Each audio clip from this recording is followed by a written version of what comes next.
Hello students, welcome to you. कक्षा 11 रसायन विज्ञान में हम लोग पढ़ रहे थे कि तत्वों का वर्गीकरण कैसे किया जाए। इसके लिए अलग अलग आवर्त सारणियों की चर्चा हम लोग किए हैं। कल के वीडियो सेशन में हम लोगों ने देखा था कि आवर्त सारणी को हम लोग बनाएंगे कैसे, और बनाने के लिए आपको बनाने की विधियां बताई गई थी। एक बार मैं इसको रिवाइज कर दे रहा हूं।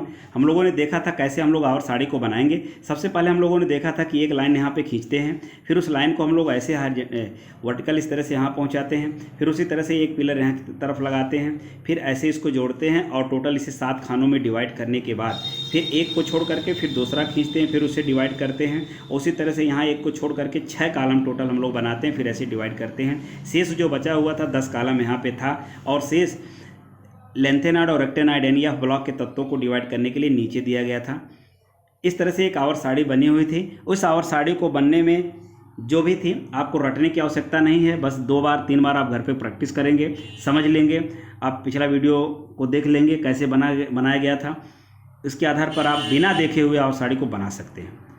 देखिए स्टूडेंट्स, इसके पहले हम लोगों ने आवर्त सारणी के बारे में लक्षण को पढ़ लिया था, फिर बनाने की विधियों को पढ़ लिया और तत्वों को। यहाँ पे जो मैं ये केवल यहाँ पे नंबर लिखे हुए हैं 1 से लेकर के 118 तक, वो मैं केवल एक नंबर, मतलब यही परमाणु क्रमांक है एक तरह से तत्वों का। अब इसके आधार पर तत्वों को इसी में डिवाइड किया। जैसे हाइड्रोजन है तो यहाँ लिखा जाता है H1, अब हाइड्रोजन के बाद हीलियम है He2, फिर Li, मतलब इनके नाम होंगे जो भी तत्व हैं। ये तो मैं इस तरह से था कि ताकि पूरा इसमें सेट हो और देखे कि हाँ ये परमाणु क्रमांक वाले तत्व इसमें रखे गए हैं। तो अब तक 118 तत्वों की खोज हुई है, जिनकी व्यवस्था दीर्घाकार या परिवर्तित आवर्त सारणी या आधुनिक आवर्त सारणी में व्यवस्थित किया गया। ओके, आज की चर्चा जो हमारी होगी कि आखिर ये दीर्घाकार आवर्त सारणी जो है इसकी उपयोगिता क्या है, ये हमारे लिए यूजफुल कहाँ है, इसका उपयोग हम कैसे कर सकते हैं। तो हम देख रहे हैं कि इस दीर्घाकार आवर्त सारणी में क्या है कि देख रहे हैं कि इस आवर्त सारणी में एक ही वर्ग में समान गुणधर्म वाले तत्वों को स्थान दिया गया। जैसे ये सारे वर्ग हैं, 18 वर्ग बताए गए हैं। इसके पहले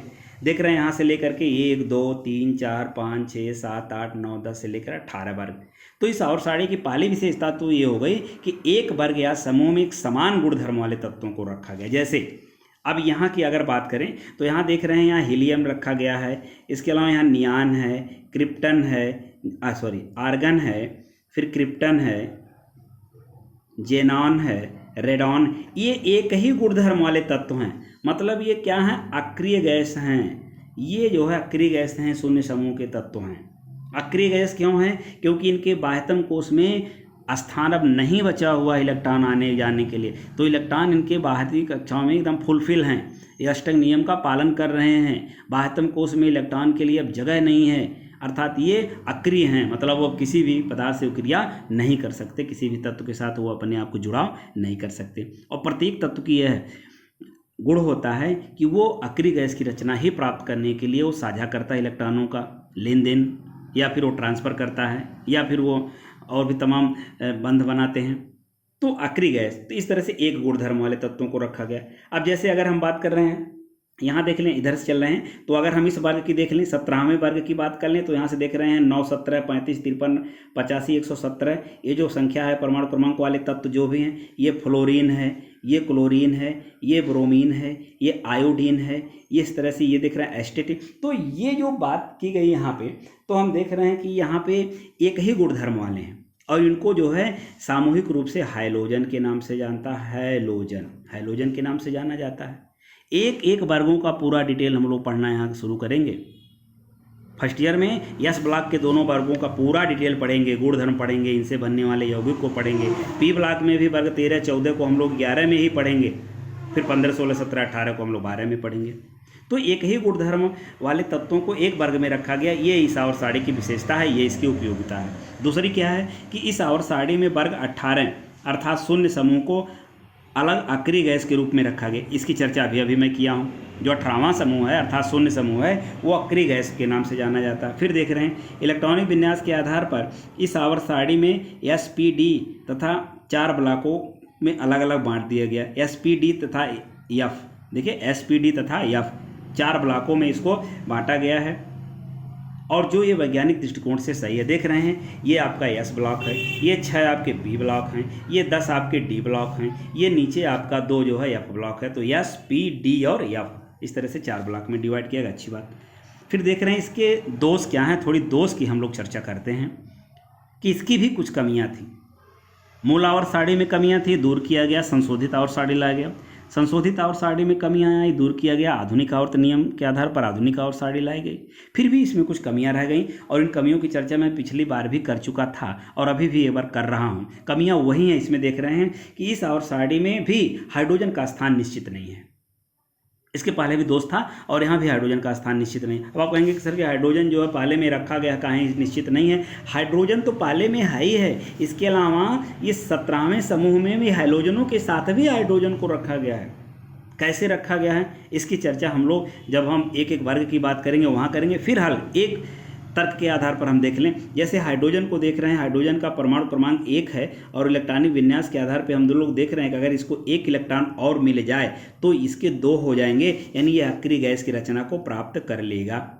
उसी तरह से फ्लोरीन की बात करें, जो हाइड्रोजन है तो फ्लोरीन में 9 होता है, तो 9 में अगर 1 मिल जाए तो 10 होगा, यानी अक्रिय गैस बन जाएगा।